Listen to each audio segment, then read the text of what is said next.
देव 11 Malvan cricket टीमचा खेमा पूर्णतः शांत झालाय। एकाएकी सुगम संगीताचा कार्यक्रम चालू असावा आणि विद्युत पुरवठा खंडित व्हावा आणि त्यानंतर भयान शांतता यावी, अशी भयान शांतता खेम्यामध्ये आली आहे। देव 11 मालवण क्रिकेट टीमच्या दर्शन आउट।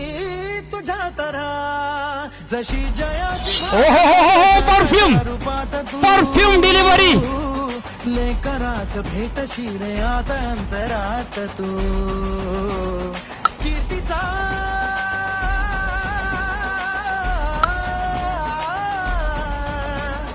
कीर्तीचा तुझा निनाद अंबरात बोल उरी तुझ्या भक्तीचा बाजू देत ढोल उरी तुझ्या भक्तीचा बाजू देत ढोल उरी तुझ्या भक्तीचा बाजू देत ढोल उरी तुझ्या भक्तीचा बाजू